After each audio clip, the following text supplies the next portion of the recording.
नमस्ते बच्चों, my self Jaiswal sir. हम पढ़ रहे हैं class 9th mathematics lines and angles. Last class में हमने ये देखा था कि सप्लीमेंट्री एंगल क्या होता है, डेफिनीशन ऑफ सप्लीमेंट्री एंगल्स। तो उसमें हमने ये बात देखी थी, if sum of two angles is 180 degree then they are said to be supplementary angles। अगर किन्हीं भी दो एंगल्स का सम 180 डिग्री है तो वो सप्लीमेंट्री एंगल कहे जाएंगे। Like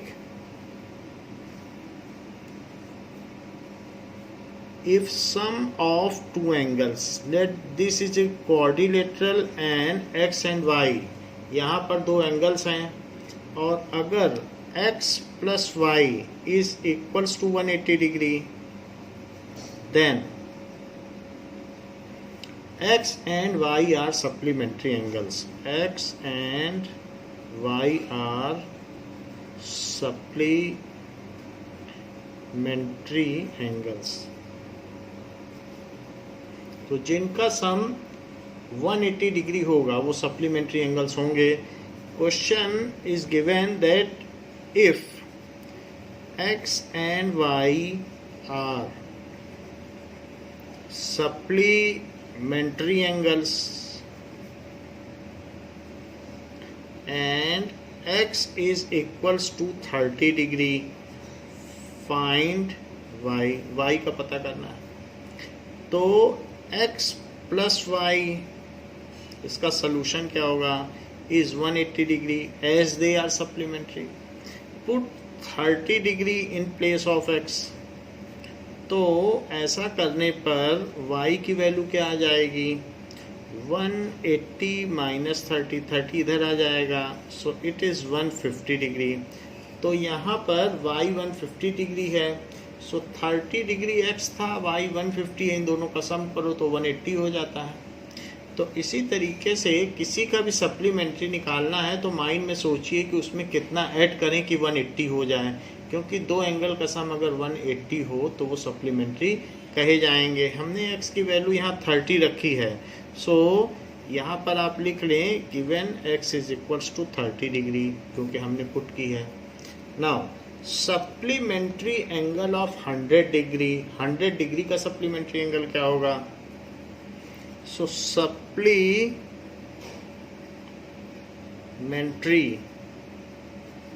angle of 100 degree is 80 degree, क्योंकि इन दोनों का सम 180 है। Supplementary angle of 90 degree is 90 degree, क्योंकि इन दोनों को ऐड करके देख लीजिए 180 आ रहा है। Supplementary angle of 120 degree, 120 degree का सप्लीमेंट्री एंगल क्या होगा, 60 डिग्री ऐसा होगा। इसी तरीके से आप किसी का भी कर सकते हैं। Supplementary angle of 10 degree is 170 degree, और अगर 0 डिग्री का सप्लीमेंट्री निकालेंगे तो दैट कम्स एज 180 डिग्री ऐसा है। सिमिलरली हम पता कर सकते हैं रिफ्लेक्स एंगल के बारे में भी, कि जैसे अगर आपसे कहा जाए कि reflex angle of 10 degree is, तो 10 डिग्री का रिफ्लेक्स क्या होगा, 350 डिग्री। आप उन दोनों को ऐड करें तो any angle plus reflex of that angle, it is कोई भी अगर एक एंगल है एंड उसका रिफ्लेक्स ऑफ x, तो वो दोनों 360 होने चाहिए। Reflex of x that is 360। तो जो भी है आप मन में सोच लें कि उसमें कितना ऐड किया जाए कि 360 है, अदरवाइज ये फार्मूला भी लगा सकते हैं। तो x की जगह जब आप 10 रखेंगे तो रिफ्लेक्स ऑफ x आ जाएगा। सो रिफ्लेक्स एंगल ऑफ 180 डिग्री, 180 में क्या ऐड करें कि 360 आ जाए, दैट इज़ 180 डिग्री।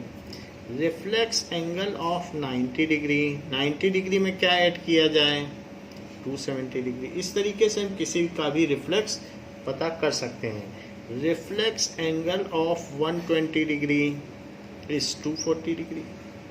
सो इन दोनों का सम 360 है, इसलिए ये एक दूसरे के रिफ्लेक्स हुए। Now we will see the adjacent angles. What is the adjacent angles?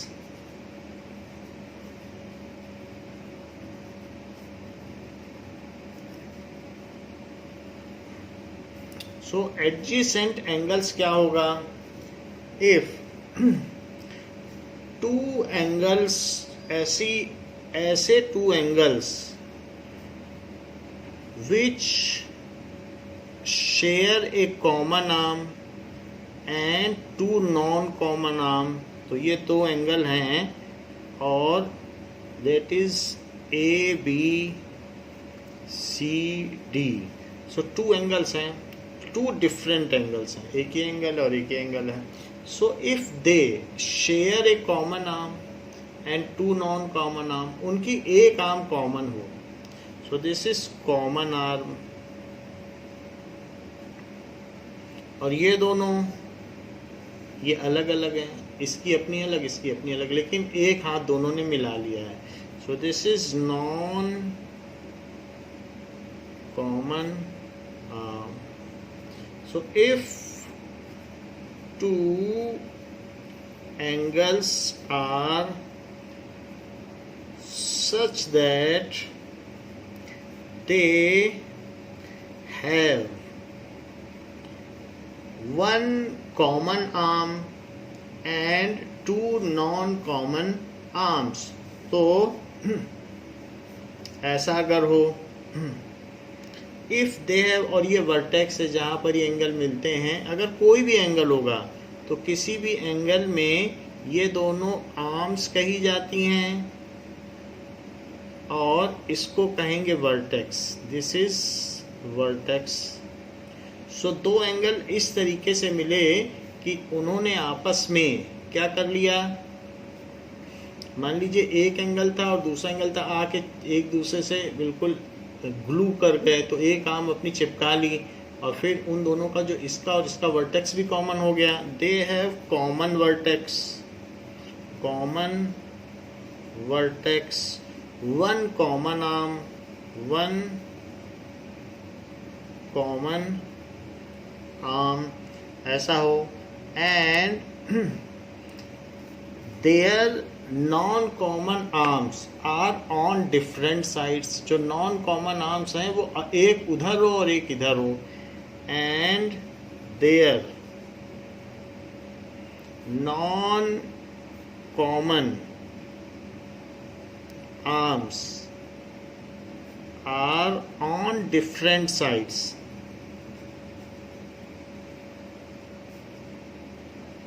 then they are called adjacent angles।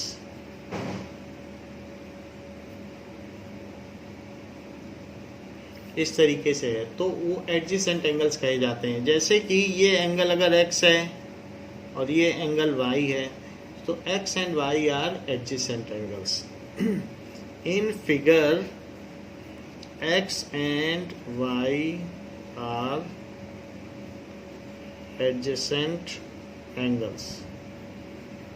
सो ये एडजेसेंट एंगल्स हो गए।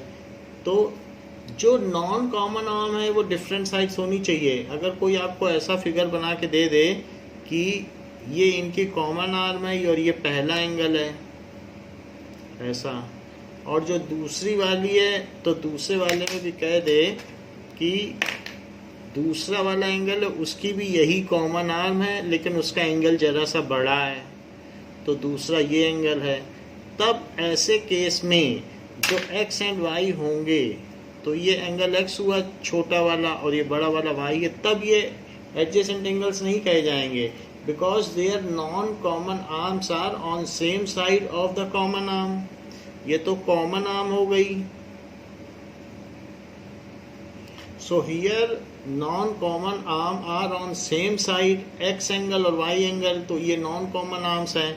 जब सेम साइड होंगी तब फिर वो एडजेसेंट एंगल्स नहीं है। एडजेसेंट का मतलब होता है कि अगल बगल तो होने वाले, तो दैट मीन्स ये एडजेसेंट एंगल्स नहीं है। So here non common arms, बाकी सब चीज़ ठीक है, कॉमन आर्म है, कॉमन वर्टेक्स है, लेकिन नॉन कॉमन आर्म एक तरफ है. Non common arm are on same side of common arm.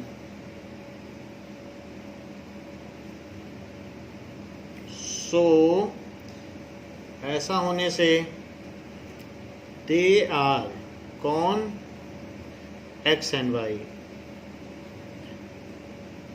Not adjacent angles, not adjacent angles, इसलिए ये एडजेसेंट एंगल्स नहीं हुए.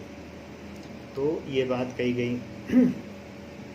अब जरा देखें कि लीनियर पेयर ऑफ एंगल्स क्या होता है. लीनियर पेयर ऑफ एंगल्स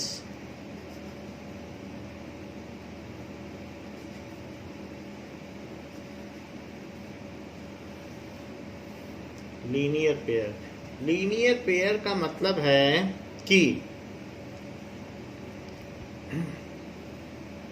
इस तरीके से कि if sum of adjacent angles is supplementary, यानी sum of adjacent angle is 180 degree, तो या non common arms form a straight line, then such pair of angles are called linear pair of angles.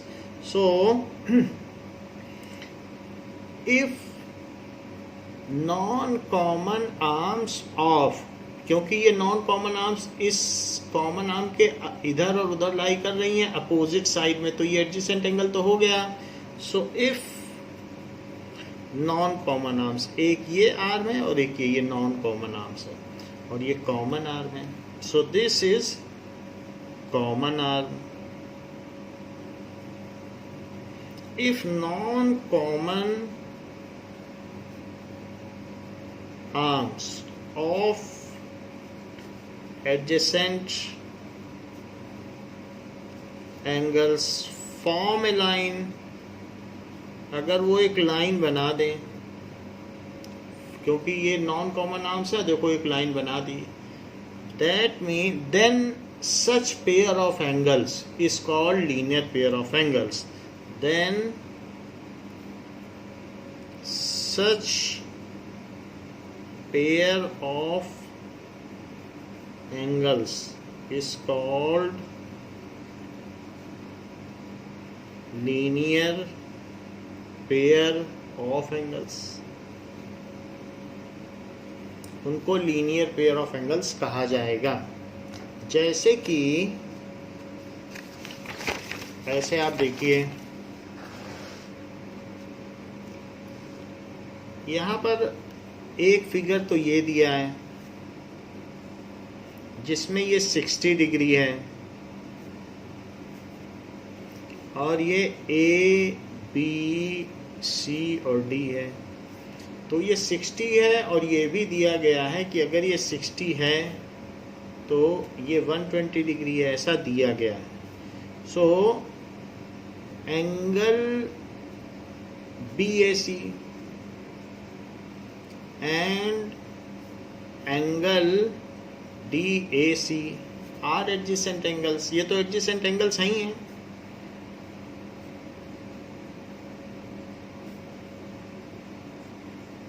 तो अब ये adjacent angles हैं, लेकिन further एक और चीज़ पता चल रही है, क्योंकि इनका कॉमन वर्टेक्स है, इसका और इसका वर्टेक्स यही है.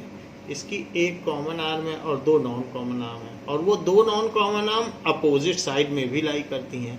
ये सारे रीजन इसको एडजेसेंट एंगल बनाते हैं.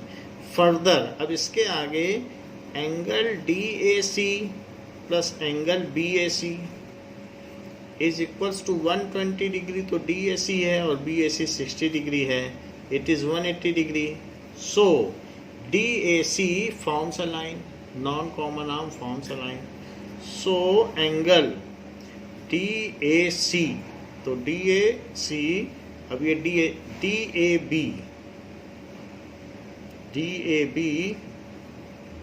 फॉर्म्स अ लाइन, ये लाइन बना देता है। अब ये डी ए भी टोटल एंगल होगा ना, स्ट्रेट एंगल, इसलिए ये कहा जाएगा so B A C and D A C are linear pair, उनको रेखीय युग्म कहा जाएगा। So angle D A C and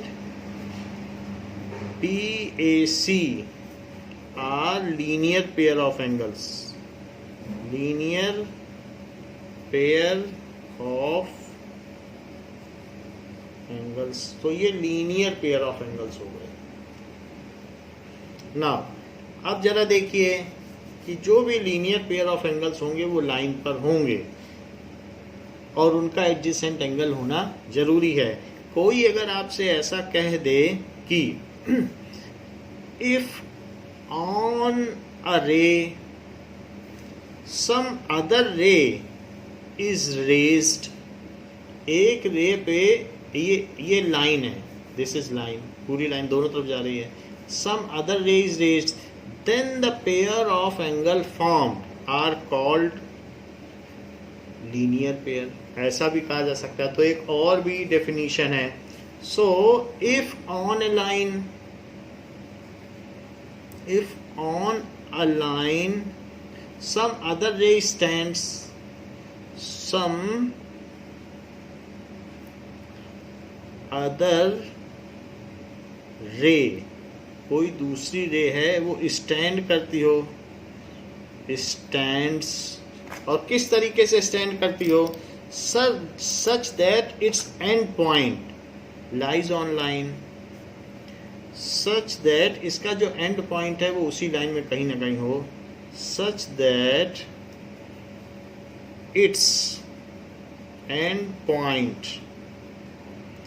lies on line, then such pair of angles, ये तो लाइन थी और उस पर दूसरी लाइन उठ गई, एक रे निकल गई, ये लाइन है और ये रे है, लाइन दोनों तरफ से बढ़ती है, रे एक तरफ से बढ़ती है, then such pair of angles are linear pair of angles, then such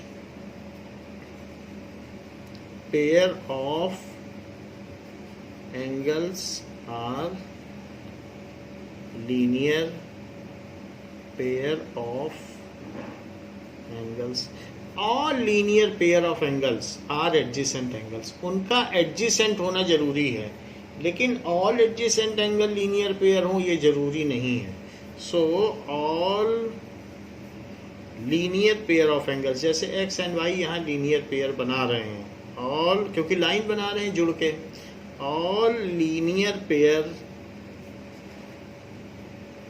of angles are, वो कैसे हैं, वो एडजेसेंट होंगे ही, क्योंकि एडजेसेंट होगा उसके बाद ही लीनियर पेयर का सवाल उठता है, adjacent angles,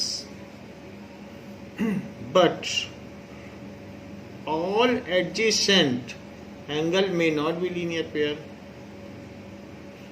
Now all adjacent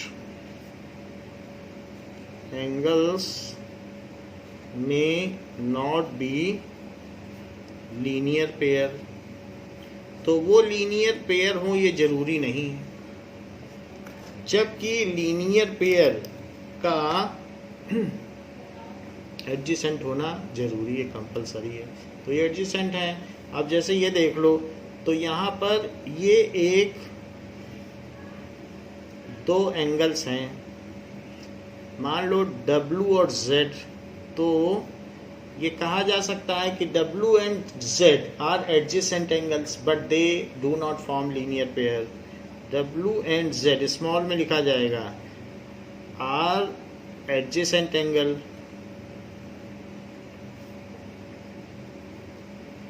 but they do not form linear pair. क्यों लीनियर पेयर नहीं बनाते? क्योंकि इनकी जो नॉन कॉमन आर्म है ये और ये एक लाइन पे लाई नहीं करती। ये चीज़ अगर बढ़ते बढ़ते यहाँ तक आ जाती तो लीनियर पेयर बना देते, लेकिन चूंकि वो लाइन पे लाई नहीं करती इसलिए लीनियर पेयर नहीं बना। जबकि यहाँ पर this is x and y. So x and y are linear pair क्योंकि उनकी नॉन कॉमन आर्म एक लाइन पर है, and they are as well adjacent angles. तो ये एडजेसेंट था लेकिन लीनियर पेयर नहीं हुआ. ये लीनियर पेयर है तो इसका कंपलसरी है कि एडजेसेंट होना. इसमें एडजेसेंट के सारे गुण हैं. So x and y are linear pair. तो लीनियर पेयर होने पे बहुत सारी चीजें हैं कि x and y are supplementary भी हो जाएंगे. x and y are supplementary angles. तो इसलिए x प्लस वाई 180 भी हो जाएगा, और साथ ही साथ x and y are adjacent angles भी हो जाएंगे. तो दो प्रॉपर्टी हो जाती है इसमें, x and y are adjacent angles. तो एडजेसेंट एंगल्स भी हो गए.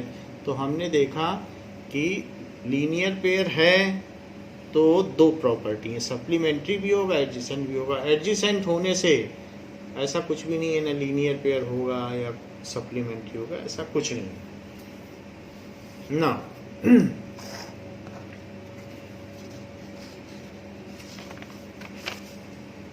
नेक्स्ट इज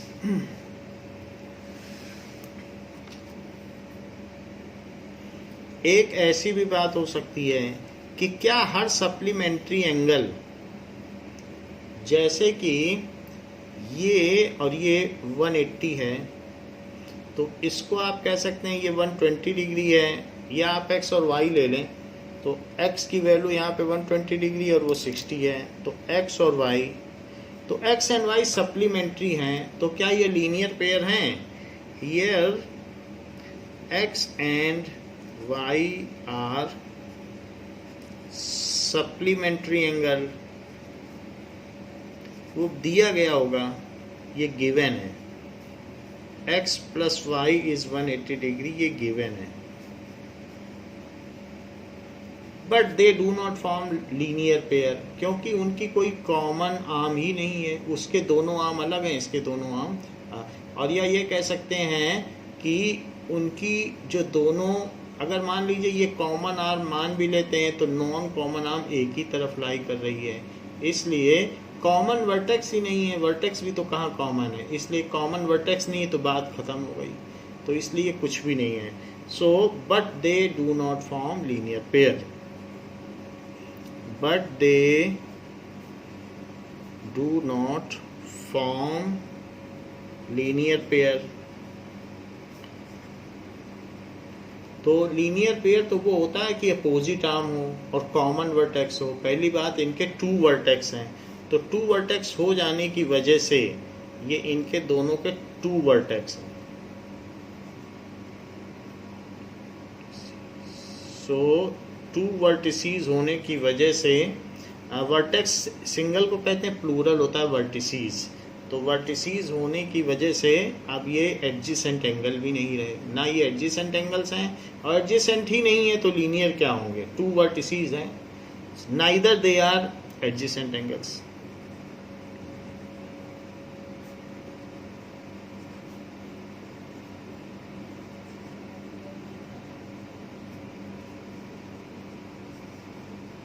तो ना तो ये एडजेसेंट एंगल हैं, ना ही लीनियर पेयर हैं.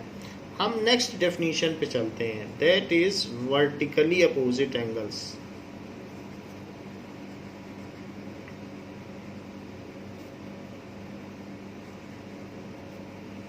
What does it mean by vertically opposite angle? तो वर्टिकली अपोजिट एंगल का मतलब क्या होता है कि if 2 lines intersect each other,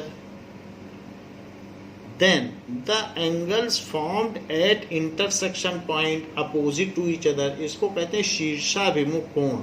यानी 2 लोगों के सिर आपस में लड़ा दिए जाएं तो उसको कहेंगे शीर्षाभिमुख अभिमुख कोण. तो इफ हेड ऑन कोलिजन्स, ये भी कहा जा सकता है कि if two lines intersect each other then the angle formed at point of intersection opposite to each other are called vertically opposite angle. If two lines intersect each other, then angles formed at intersection point या point of intersection opposite to each other, facing opposite to each other भी कह सकते हो, opposite to each other are called VOA. उसको क्या कहेंगे? vertically opposite angles. vertically opposite angles, that is vertically opposite angles ऐसे कह सकते हैं, VOA भी बोल सकते हैं. X and Y are vertically opposite angles.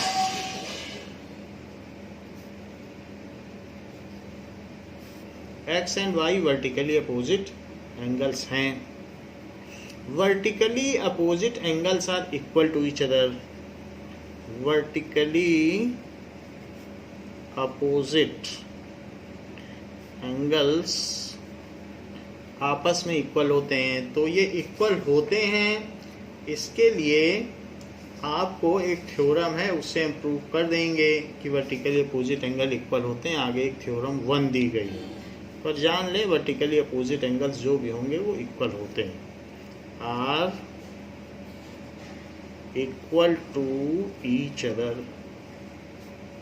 इसका मतलब है कि x is equals to y, x y के इक्वल होगा. क्यों होगा वो आगे बता देंगे. इसी तरीके से मान लो यहाँ z हो, ये w हो, तो ये भी तो एक दूसरे को फेस कर रहे हैं. तो z and w are vertically opposite angle. Z and ये स्मॉलर में Z है and W are also vertically opposite angle.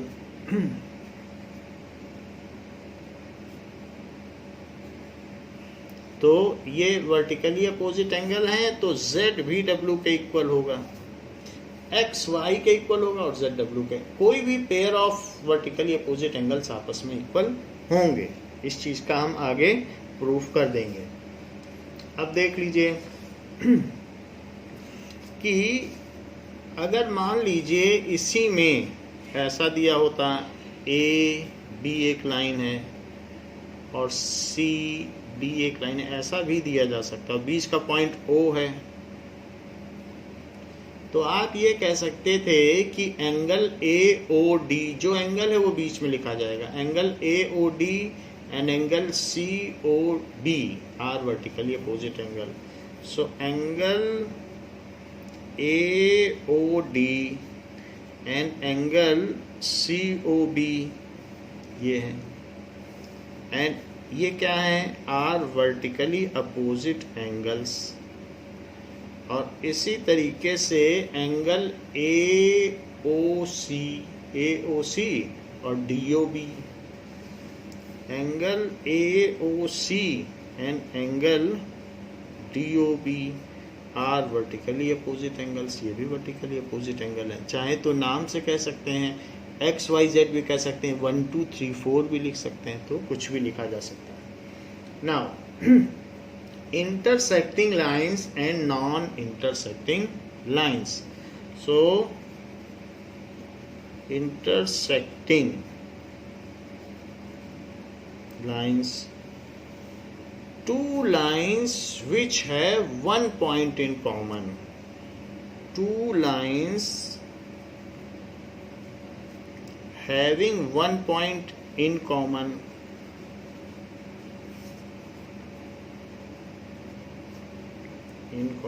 यानी वन कॉमन पॉइंट हो, are called intersecting lines.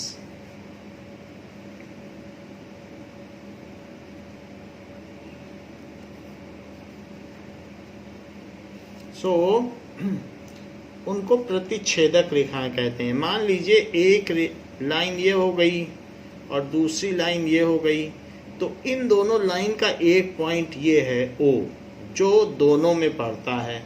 AB line है उसमें भी O पड़ रहा है, और जो CD लाइन है उसका भी पॉइंट O है।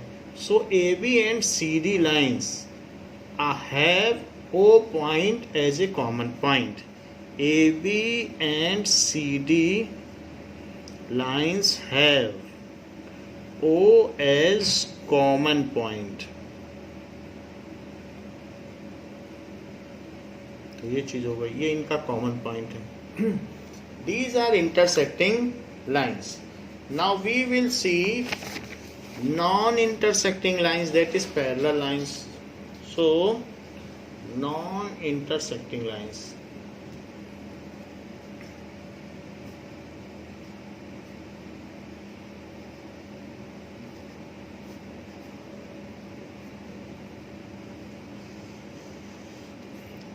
Two lines which do not have any point in common. Two lines which do not have any point common,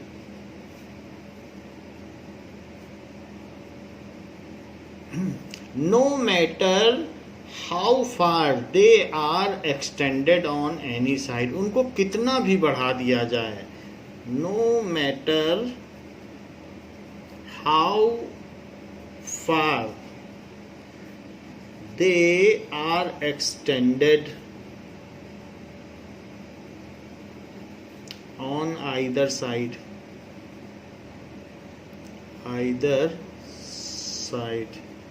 are called non-intersecting lines. Intersecting lines या फिर पैरेलल लाइंस भी कह सकते हैं। पैरेलल लाइंस, जैसे कि ये टू लाइंस हैं, तो इनको आप कितना भी बढ़ा दो ये मिलेंगे नहीं। If two lines never meet with each other, then they are called parallel lines. They are equidistant at all the points. Her point पे उनके बीच की डिस्टेंस सेम रहती है। तो ये ए बी एक लाइन हो गई और एक सी डी हो गई। So if two lines never meet with each other,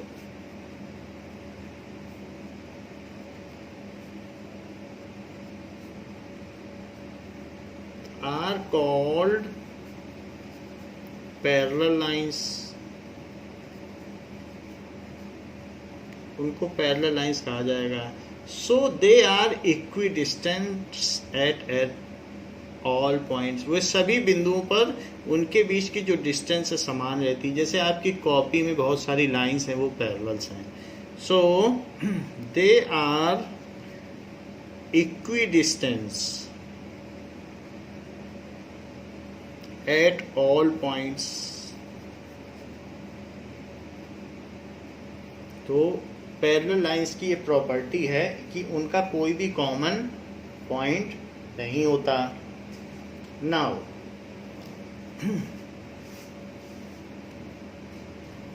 अब हम देखेंगे axiom 6.1।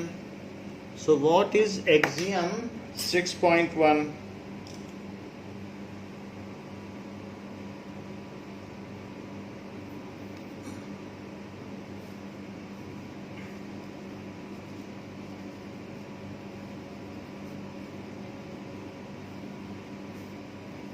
If a ray stands on a line, axiom वो चीज होती है जो ऑब्वियस होती है, उसको प्रूव करने की जरूरत नहीं होती है। Axioms are those statements which need not be proved, they are well known statements. So axiom पहले समझो क्या होता है। Axioms are those statements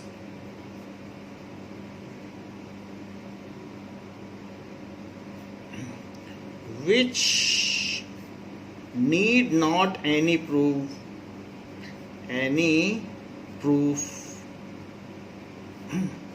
they are accepted by all without any proof. वो सभी एक्सेप्ट करते हैं. They are accepted by all without proof. तो उसको किसी प्रूफ की जरूरत नहीं होती. जैसे कि अगर हम कह दें कि कोई भी चीज़ छोड़ दी जाए तो ग्रेविटी की वजह से वो नीचे गिरती है. So this is axiom. अगर हम कह दें कि 2 पॉइंट्स के बीच की जो शॉर्टेस्ट डिस्टेंस है वो लाइन है, देन दैट इज एक्सियम. इसको कोई प्रूफ की जरूरत नहीं है. Shortest distance, so the distance between the shortest distance between any 2 point is a line. ये एक एक्सियम हो गया. The shortest distance between any 2 points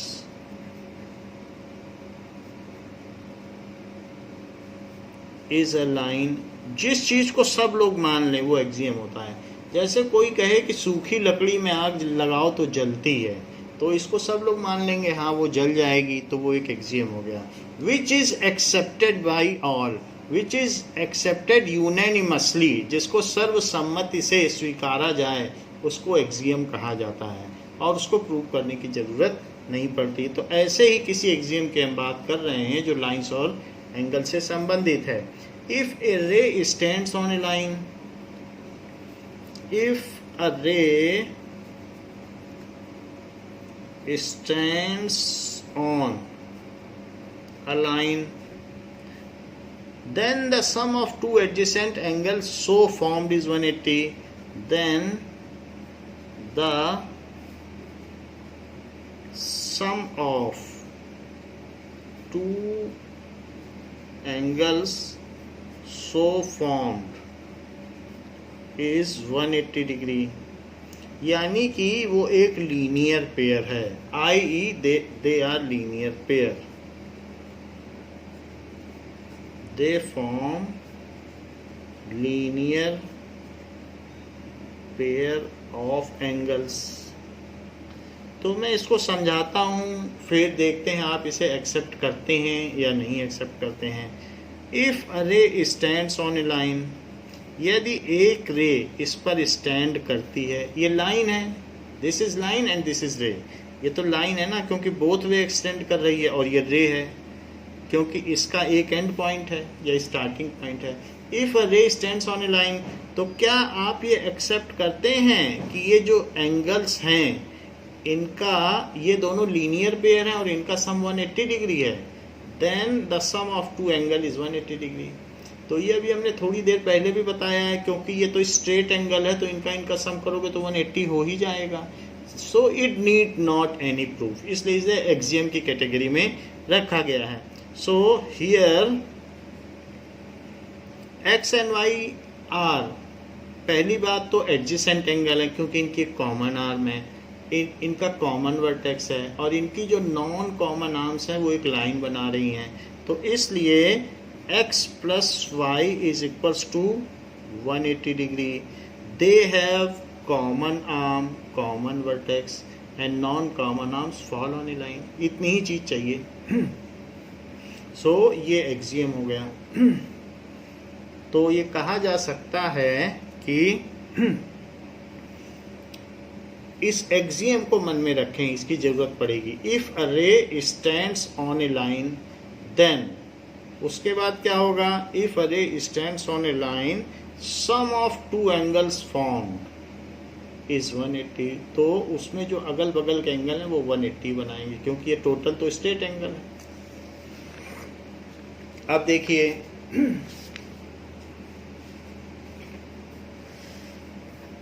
now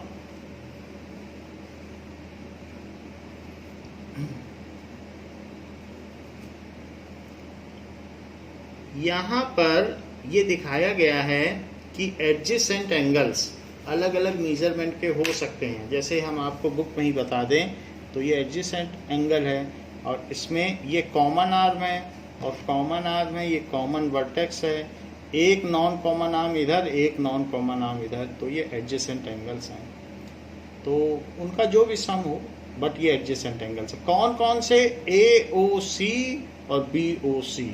so AOC and BOC are adjacent angle. जरा यहाँ देखिए, यहाँ पर आप कह सकते हैं कि AOC एंड BOC, तो AOC एंड BOC फिर से एडजेसेंट एंगल्स हो गए। उनके अपने अपने एंगल्स हैं, उनकी एक कॉमन आर्म है, उनका एक कॉमन वर्टेक्स है, और जो नॉन कॉमन आर्म है वो एक इधर है और एक इधर है। इसी तरीके से ये एडजेसेंट एंगल हो गए। ये लीनियर पेयर है, लीनियर पेयर है, फिर भी एडजेसेंट एंगल है, क्योंकि ये इनकी कॉमन आर्म है, वो इनका कॉमन वर्टेक्स है, और ये नॉन कॉमन आर्म एक इधर पड़ रही है तो दूसरी उधर पड़ रही है, फिर से ही एडजेसेंट एंगल्स हैं। हाँ, ये लीनियर पेयर भी हैं और सप्लीमेंट्री एंगल्स भी हैं। यहाँ देखिए, तो यहाँ पर भी AOC और BOC, ये इसकी कॉमन आर्म है दो एंगल की, ये 150 डिग्री है, ये 70 डिग्री है, और ये इन दोनों एंगल का कॉमन वर्टेक्स है। एक एंगल इधर पड़ रहा है तो दूसरा इधर पड़ रहा है। तो इस तरीके से यहाँ पे सिखाया गया है कि अलग अलग मेजर्स के एडजेसेंट एंगल्स हैं। एडजेसेंट एंगल क्या होता है, इस चीज़ को सिखाने का प्रयास है। नाउ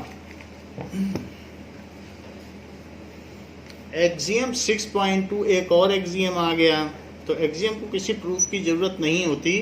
तो एक्सियम क्या कहा गया, जरा हम देखें। एक्सियम 6.2, अच्छा, पहला एक्सियम क्या था? If a ray stands on a line then the pair of angles formed are linear pair. तो वो लीनियर पेयर हैं और उनका सम 180 डिग्री होता है। ये पहला एक्सियम है और इसमें सभी लोग सहमत होते हैं। नाउ एक्सियम 6.2, जरा इसको लिख कर देखें। If the sum of two adjacent angle is 180 degree, just उसका रिवर्स बोला गया है, inverse of axiom 6.1। If the sum of two adjacent angles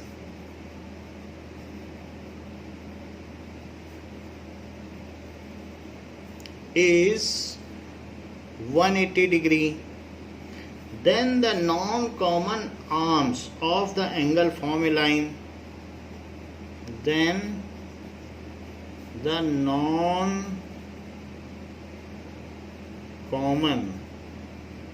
arms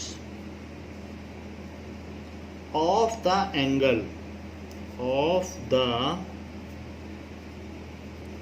angles form a line. Just reverse करके बोला गया, मैं आपको समझा देता हूं। कहा जा रहा है कि AOB और BOC ये दोनों एडजेसेंट एंगल्स हैं। तो इन्होंने कहा है कि if the sum of two adjacent angle, आप चाहें तो XY मान लें, तो कहा गया है कि यदि x + y = 180, तो जो इनकी नॉन कॉमन आर्म है वो एक लाइन बनाएंगे। ये तो बिल्कुल सही बात है, अगर ये 180 डिग्री है तो ये तो लाइन होगी।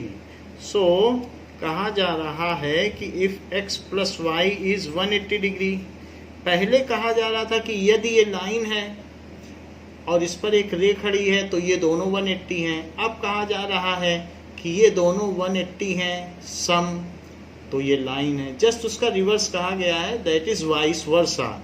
ऐसा भी ट्रू है और उसका उल्टा भी ट्रू है। तो इस तरीके से 6.1 और उसका इनवर्स दोनों एक्सियम ट्रू हैं। So if x + y = 180 degree, then AOC is a line, AOC is a line. तो इसमें सभी लोग सहमत हैं कि हाँ भाई ये लाइन होगी, क्योंकि ये 180 है। This is axiom. Now next thing we see theorem 6.1.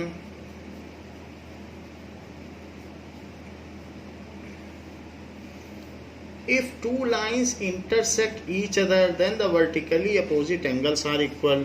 If theorems क्या होते हैं? Which are needed to be proved, which those mathematical statements which need proof and they are proved with the help of axiom are called theorem. So वो मैं अभी लिखा देता हूँ. If two lines intersect each other,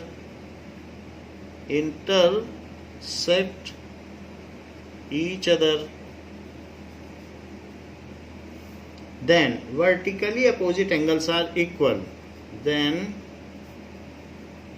vertically opposite angles are equal. तो इसको prove करना पड़ेगा. क्या पूछा जा रहा है, ये सारी चीजें लिखें. सबसे पहले तो मैं ये बता दूं थ्योरम क्या होते हैं. थ्योरम्स आर मैथमेटिकल स्टेटमेंट्स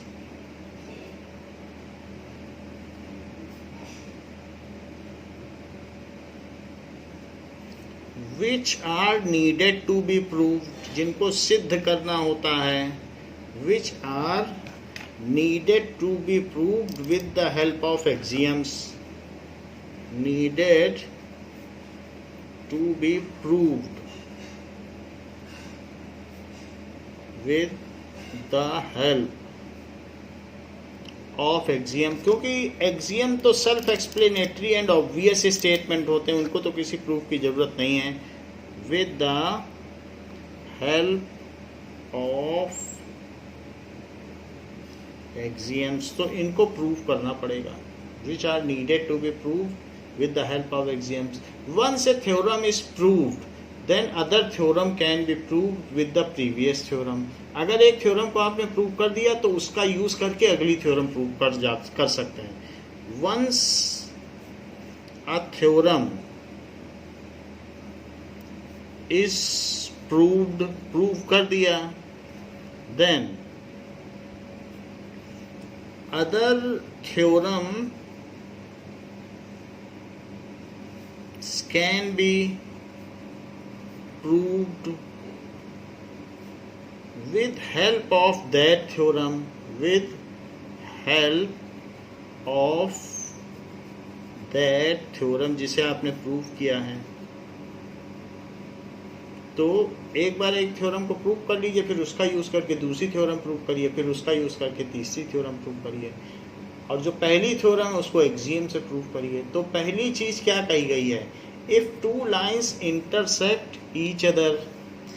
तो ये गिवन है कि टू लाइन से जो चीज दी गई है कंडीशन, उसे गिवन माना जाता है. If two lines intersect each other, जैसे कि हमारे पास दो लाइंस हैं ए बी और सी डी, ऐसे दिया. तो गिवन क्या है कि A B and C D are lines, ये चीज दी है. C D are lines intersecting, अभी किसी पॉइंट पे इंटरसेक्ट कर रही हैं. इंटरसेक्टिंग एट ओ पॉइंट, किसी कॉमन पॉइंट पे ये इंटरसेक्ट कर रही हैं. हमें प्रूव क्या करना है, टू प्रूव जो वर्टिकली अपोजिट एंगल्स हैं. देखो लिखा है वर्टिकली अपोजिट एंगल इक्वल हैं. तो हम जानते हैं वर्टिकली अपोजिट एंगल्स क्या होता है, जो एक दूसरे को फेस करते हैं, अपोजिट होते हैं. That is A O C. दो चीजें प्रूव करनी है. Angle A O C is equals to angle B O D. दोनों वर्टिकली अपोजिट एंगल हैं, ये प्रूव करना है कि ये इक्वल है.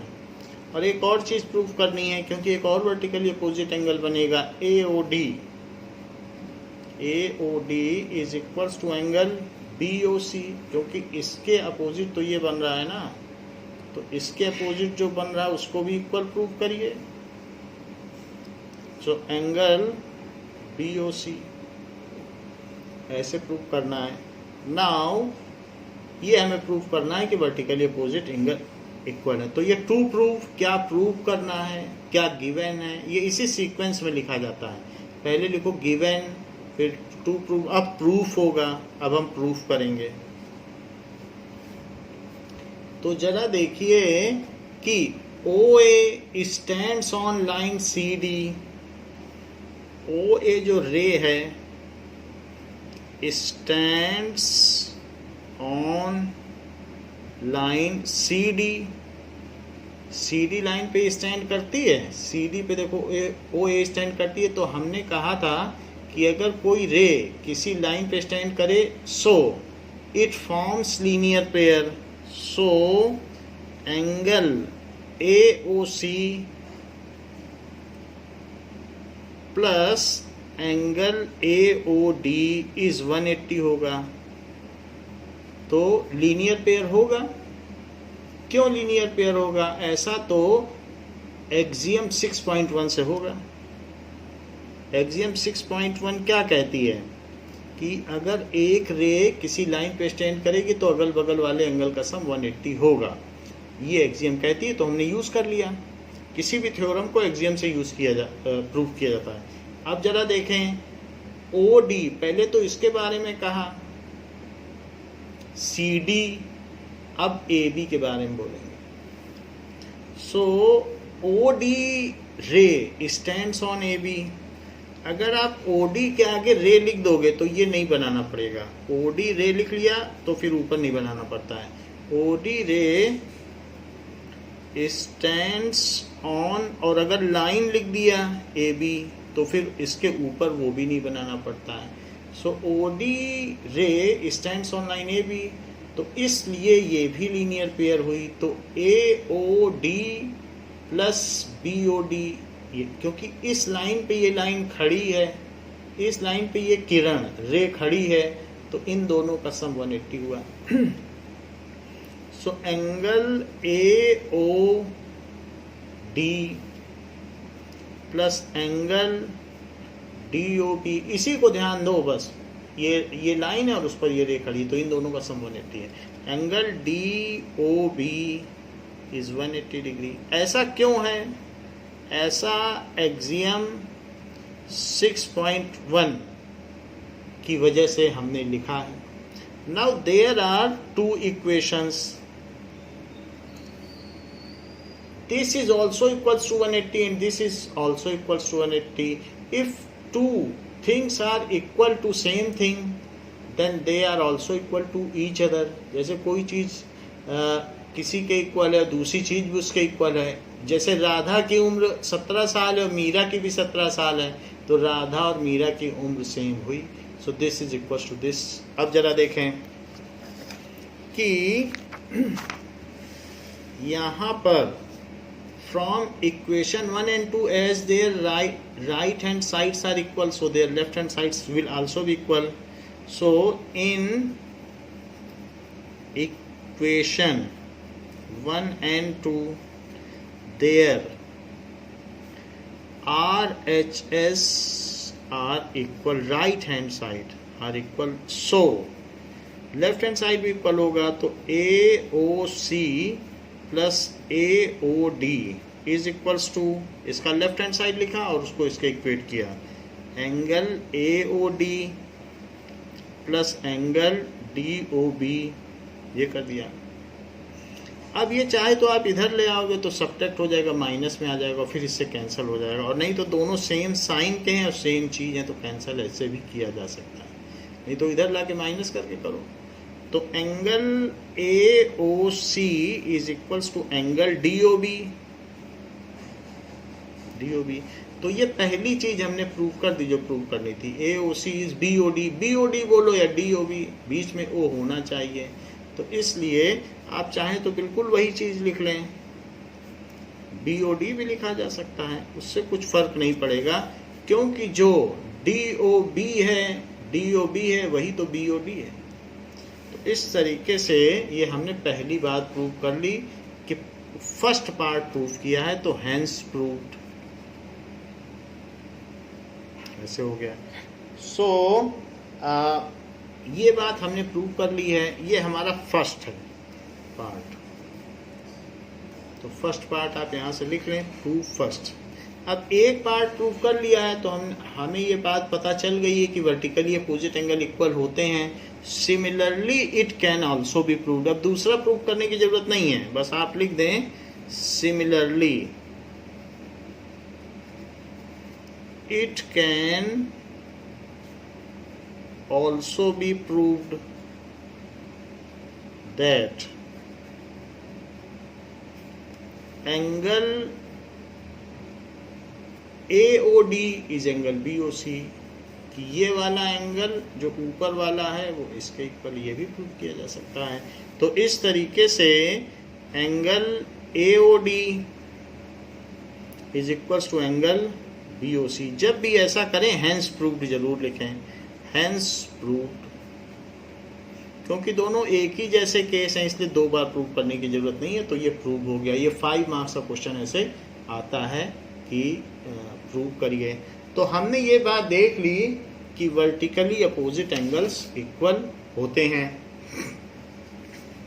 अब जरा देखें एग्जाम्पल 1 नाउ।